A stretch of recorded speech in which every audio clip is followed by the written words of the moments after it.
Blackstone Audio presents Odds Against Tomorrow by William P. McGivern. To my brother Frank, with appreciation. Chapter 1.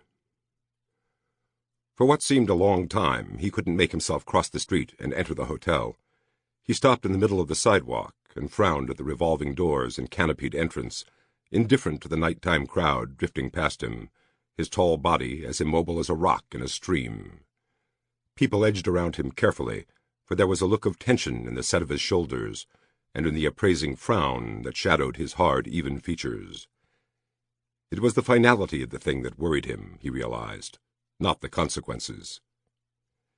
He knew the hotel, a middle-class commercial establishment close to the heart of the city, an old stone building that had been brightened up with a neon sign and shiny aluminum facings around a black and silver canopy. Lorraine had met him in the lobby once, he remembered. It wasn't far from her job. They'd had some beers before going home. Finally, he lighted a cigarette and flipped the match toward the sidewalk, hardly noticing the people strolling in front of him. In the end, he didn't make up his mind at all. He simply started toward the hotel, urged forward by a pressure that seemed as inevitable as it was pointless. He sighed and thought, why not? Why the hell not? He stopped just inside the revolving doors and glanced alertly and cautiously around the lobby. Several groups of people stood talking near the newsstand, and a number of middle-aged businessmen sat about on hard, functional couches, leafing through the evening papers. From a lounge off to his right, he heard the sound of loud jukebox music and the noisy laughter of men at the bar.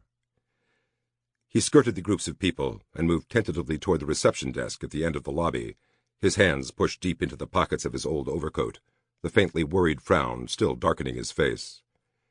At the desk he waited behind a woman with two children tugging at her skirt, controlling his exasperation as the room clerk told her how to reach a suburb of the city by streetcar. "My brother would have met us, but he had to work," the woman said apologetically. "He's with the gas company, and they can call him out any time." "You won't have any trouble, I'm sure." "Yes, thanks a lot. Come on, children." The clerk, a young man with thin blonde hair, smiled up at him. "Yes?" "I want to see Mr. Novak, Frank Novak. What room is he in?" "Is Mr. Novak expecting you?" The question irritated him, and he took his hands from his pockets and drummed his fingers on the counter. "Sure he's expecting me. I wouldn't be here if he wasn't. What room's he in?" "I'll ring him."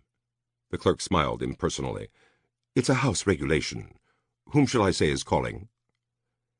His anger died quickly. He felt empty and foolish. "Sure, Sample complete. Ready to continue?"